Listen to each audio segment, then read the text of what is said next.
Picture this, we're deep in Spain, it's 1812, a musket cracks, a French soldier drops to the ground, shot by an old comrade, perhaps his former filemate. No, it's not a metaphor, literally the bloke he used to share wine and lice with in the Grande Armée. Because some of Napoleon's soldiers aren't fighting for France anymore. They're in British red, shouting God save the king and desperately hoping no one listens too closely to their accent. Meet the Chasseurs Britanniques, the regiment in Wellington's army made up of ex-Napoleonic deserters, émigrés and the occasional confused Swiss or Italian. They fought from Egypt to Spain, wore British shakos, swore French oaths and sometimes deserted more often than they changed their socks. They were part of Wellington's so-called Mongrel Division, and yet he kept sending them into battle. Why? Because somehow they actually fought rather well. Stay with me today, we're going to learn all about them, from their formation to their disbandment and all the battles in between. So where do you find a bunch of Frenchmen willing to fight against France? Easy, of course, you wait for a revolution, then stand next to the nearest guillotine with a recruitment poster. Alright, I jest of course, but in the 1790s, after the French Revolution started getting over-enthusiastic, thousands of royalists legged it across Europe. Aristocrats, soldiers, anyone who thought they were likely to have their head separated from their body. Some joined émigré armies like the Army of Condé, a sort of travelling circus of angry noblemen who fought for whoever would pay them, Austria, Russia, and eventually, inevitably, Britain. Because if there's one thing George and Britain loved more than tea, it was hiring other people to fight their wars. Now I'll be honest, these early incarnations of the Chasseurs Britanniques are a bit confusing, and trying to piece together the history of the French émigré units is not easy, at least not for me. But let me try, and I hope that some of it makes sense. If you're interested, a guy called C.T. Atkinson wrote a good series of articles for the Journal of the Society for Army Historical Research in the 1940s. I'll put a link to those below. I found them really useful for my research for this video. Now, separate to the Army of Condé, in 1794, a French nobleman called Baron Montalembert raised a unit in the Caribbean called the Chasseurs Britanniques de Saint-Dominique. Their job helped Britain hang on to its colonies and give revolutionary France a swift kick in the happy sacks. But it went badly. Half of them died of disease, as most people did in the West Indies in those days, and the survivors were shipped back to Europe looking for a new war with preferably fewer mosquitoes. Then in 1801 the Chasseurs Britanniques was officially formed. As far as I can work out, they were mainly survivors from the Army of Condé and Montalembert's unit. Most of the officers have French names, but there are several Germans or Swiss on the muster rolls as well. Anyway, the regiment were classed as light infantry, with British pay and French accents. And although they were technically light infantry, the chasseurs fought more like regular line troops most of the time anyway.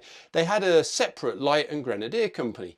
These poor guys certainly had an identity crisis, didn't they? Next stop for our patchwork battalion, Malta, and then from there the burning sands of Egypt, where they were desperately needed by an overstretched army facing a powerful French force. If the musket balls didn't kill you, illness probably would. For a regiment made up of exiles, deserters and optimists, the Chasseurs Britanniques actually saw a ridiculous amount of action over the years. They were at the siege of Alexandria, and despite the sand and the heat, they performed pretty well actually. They might even have recognised some of their old comrades from across the way. They didn't let themselves down. They were even one of the last regiments to leave Egypt. Then in 1803 they were off to Sicily. Garrison duty, sunshine, pasta, sounds lovely, until someone had the bright idea to invade Calabria. The chasseurs helped capture the town of Reggio de Calabria, and more importantly managed to persuade 300 captured French prisoners to switch sides.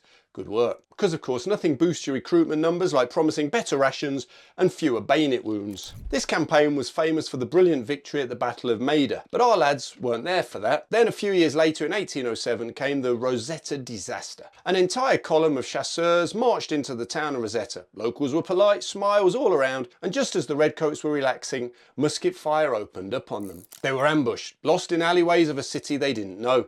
Their general got shot almost immediately, half the men were killed or wounded before anyone even figured out which way to run. Despite the debacle though, General Fox spoke warmly of the regiment's good conduct and quote-unquote unimpeachable fidelity. But after that fiasco of a campaign, the chasseurs were sent back to garrison duties and to maybe reconsider their life choices a bit. Then the real call-up came, the Peninsular War. Wellington needed men, preferably ones that could hold a musket and didn't desert before breakfast. So after a short spell in Cadiz, the Chasseurs Britanniques arrived in Portugal and joined the 7th Division. This was a wonderful collection of British regulars, German riflemen, émigré misfits and our lads from France. The division was lovingly nicknamed the Mongrels. Their first big battle was Fuentes de Oñoro, where they helped to hold the line against Massena's French veterans. Brutal close-quarter fighting covered on this channel. While I don't have any direct accounts from members of the Chasseurs Britanniques, Private Wheeler of the 51st Regiment of Foot was in the same division and has left us an account of fighting. He said, "We were on the right of the line and at some distance from the main body. The enemy came down on our right in an immense body of cavalry. We had to throw back our right wing to oppose them. The high ground was occupied by the Chasseurs Britanniques Regiment and the Portuguese Brigade. We had some men in our front skirmishing, but they were soon driven in and formed with us. Thus situated, we anxiously waited the attack. In an instant, the brow was covered with cavalry. This was a critical moment. The least unsteadiness would have caused confusion. This would have been followed with defeat and disgrace. The enemy had walked to the brow and their trumpeter was sounding the charge, when Colonel M gave the words, 'Ready, present, fire!' For a moment the smoke hindered us from seeing the effect of our fire, but we soon saw plenty of horses and men stretched not many yards from us. The CB regiment now opened fire, as did the Portuguese, over our heads. It was dangerous but necessary, for our fire was not sufficient to stop the cavalry, so we were obliged to lay down and load. The confusion amongst the enemy was great, and as soon as the fire could be stopped, a squadron of the 1st Royals and the 14th Light Dragoons gallantly dashed in amongst the enemy and performed wonders. But they were soon obliged to fall back, for the enemy outnumbered them 20 to 1 or more. We now sorely felt the want of artillery and cavalry. The enemy had formed again and was ready for another attack. Our force was not sufficient to repel such a mass, so the order was given to retire independently by regiments. We retired through the broken ground in our rear, crossed the wall, and was pretty safe from their cavalry. But they'd brought up their guns to the brow and were serving out the shot with a liberal hand. We continued retiring and soon came to a narrow rapid stream which we waded up to our armpits, and from the steepness of the opposite bank we found much difficulty in getting out. This caused some delay, so the regiment waited until all had crossed, then formed line and continued our retreat in quick time. It was now the division was suffering much from the enemy's fire, the Portuguese in particular. The Chasseurs Britanniques Regiment also came in for their share.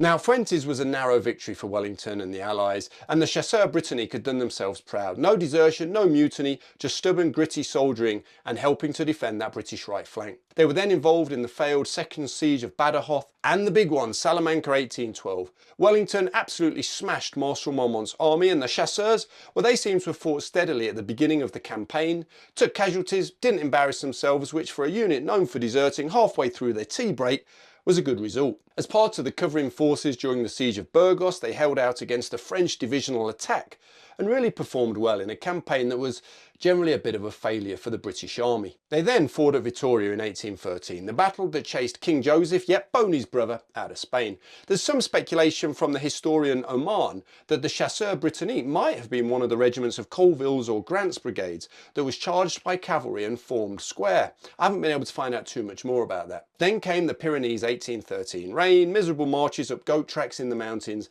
desertions inevitably skyrocketed, no prizes for guessing which unit led the league table. Still, when it came to holding the line at battles like Serauren, I think I've said that right, I have no idea, the Chasseurs stood firm. 1 in 3 officers became casualties, including a Major Combremont and 4 of his captains. Their final pitched battle was Orthez 1814 in the ice and blood of southern France. They fought hard once more, earning the respect of the rest of the army, being part of the brigade that broke the French right wing. And then Bordeaux, the dream moment. Now I'm struggling to find decent sources for this, but according to our old friend Wikipedia, yep, don't shoot me, the Chasseurs were handpicked to escort the Duke of Angoulême, or Angoulême, I don't know how you say it, a Bourbon prince back into France. For the old royalists among the Chasseurs, the one who had fled as teenagers, fought in exile, survived every dirty corner of Europe, it must have been overwhelming. 20 years of exile, 20 years of being the enemy in someone else's army.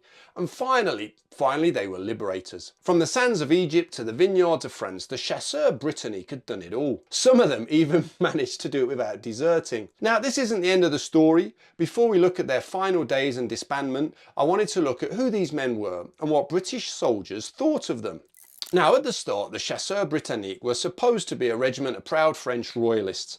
Noble exiles, men of principle, that sort of thing. These early recruits were dead serious about restoring the Bourbon monarchy. Bourbon? I don't know. At least serious enough to don the red coat of liberty and shoot anyone wearing a cockade. But by 1807, well, the supply of genuine royalists was running a bit low. Dead, pardoned, or just bored of waiting for a king to come back. So Britain got creative. They started stuffing the regiment with, well, anyone willing to point a musket in the right direction. Deserters from Napoleon's army, prisoners of war, Swiss mercenaries, Italians, that sort of thing. French, German, Belgium, Swiss, didn't matter, welcome aboard. Name, Pierre. Loyalty, negotiable. Perfect mate, you're in. To be fair, I'm half joking, many of these lads fought hard. But desertion was genuinely a big problem. In fact, it wasn't just a big problem, it was a bloody massive problem. Now, on the battlefield, okay, the Chasseurs Britanniques could fight like lions. The problem was keeping them around after the battle finished. Wellington's staff quickly learned there were two things you could absolutely rely on from the chasseur. One, they'd fight bravely. Two, they'd disappear the second you turned your back. Posting them on picket duty, forget that. Wellington banned it outright. He knew full well that if you stuck the chasseurs out in front of camp overnight, you'd wake up in the morning and find nothing but a few empty shakos and a faint smell of garlic drifting towards the enemy. Private Wheeler, who we mentioned earlier of the 51st, even wrote home about this in 1811. He said, "Want of room in my last letter prevented me informing you that 9 men of the Chasseurs Britanniques regiment were shot for desertion. This corps was originally formed of French loyalists, but the old hands are continually dropping off, and they're replaced by volunteers from French prisons. A great number of these men enter our service for no other purpose than to go back over to the enemy as soon as the opportunity offers." He puts in brackets, and who can blame them. The consequences is the major part of the corps cannot be trusted. I wish to the devil or anywhere else so that we were not plagued with them, for we're obliged to perform all the most dangerous and fatiguing duty of the campaign, for if these men were entrusted on the outposts, more would desert than they do at present. And the numbers back him up on this. Hundreds of deserters gone, vanished, probably whistling La Marseillaise as they're legging it back across the Pyrenees. Now, some modern historians say Oman's a bit biased against them, but he said in his book on Wellington's army, "There was, however, one foreign regiment which was even more tiresome to manage than the Black Brunswickers. This was the Chasseurs Britanniques. After Frenchmen, the next most important section of the regiment were Italians, and then there were a few Poles and some Swiss, the latter supplying the men with Teutonic names. It seems to have been the working rule with the officers who accepted volunteers from the prison camps to draft the French and Italians into the Chasseurs, while the Germans of all sorts went into the Legion or the Brunswick Corps, and the Swiss into a bit of both, as well as Watteville's old regiment. Poles and Croats went anywhere, frankly. Now, a German prisoner who volunteered into the British service might do so from patriotic motives and make an excellent soldier. A Swiss or an Italian or an Illyrian could not be very heavily blamed for desertion. He'd been conscripted and sent to fight for Napoleon in a quarrel that was not his own. But the French deserter was no longer an old royalist like the émigrés soldiers of 1794, but one of two things: either he was a man who enlisted in the chasseurs simply to get a chance of deserting back to his old mates, or else he was a mauvais sujet, a man without patriotic feeling or morality who was ready to fight against his own country. He then goes on to say, "The Bourbons were fierce and desperate fighters. They kept the miscellaneous horde committed to their charge under an iron discipline and used the lash freely. All that their personal courage could accomplish was done to make the chasseurs an efficient fighting force, but they could not stop desertion nor frequent misconduct. The most astonishing court-martial in the war was that held on the 5th of October 1812 upon no less than 18 chasseurs who had deserted in a body, 2 corporals and 16 men, of whom all but 2 bore Italian names. The regiment melted away whenever it came near the French lines, and Wellington had a standing order that it must never be trusted with the outposts. Yet as a fighting body it had no bad record, as witness Fuentes de Oñoro and many other fields. This was the work of the zealous service of its officers, and was indeed a wonderful tour de force. The material with which they had to work was, in his words, detestable. And that's the kicker, as the Yanks would say. Despite the desertions, despite the chaos, Wellington kept them around, because when it mattered, when the bullets started flying, the Chasseurs Britanniques did stand their ground. There's also anecdotal evidence that they could look after themselves in the field better than British units. I'm guessing they were probably brilliant scavengers.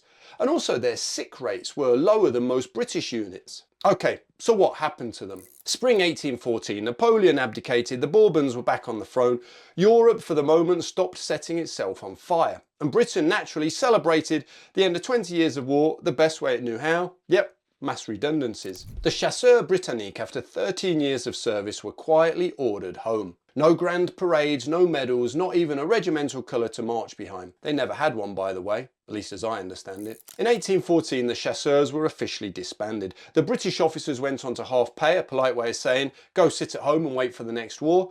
The foreign soldiers, well, most of them were handed a few coins and a very heartfelt best of luck. During my research, I heard that a few of the bandsmen from the unit were able to actually transfer to British regiments, and one or two even ended up in Australia. Fascinating stuff. But if you were a French royalist, you can now go home without getting your head cut off. Bonus. If you were a former Napoleonic deserter, well, good luck explaining that to your neighbours. Some of the chasseurs melted back into French society or wherever they were from. No Waterloo. When Napoleon escaped from Elba in 1815 and kicked off the 100 Days, the British army scrambled to raise new forces, but the Chasseurs Britanniques weren't brought back. Their story was finished. No Waterloo glory, no second act. To be fair, it probably would have been quite hard to recruit them at that point. Anyway, no medals, no monuments, just a footnote in history and one hell of a story. So what do you say about a regiment like the Chasseurs Britanniques?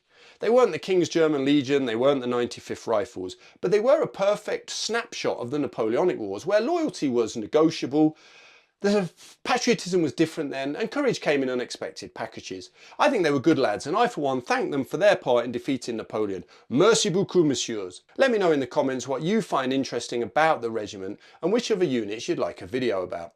In the meantime, watch the film on screen now. I think you're going to love it. I'll see you next week.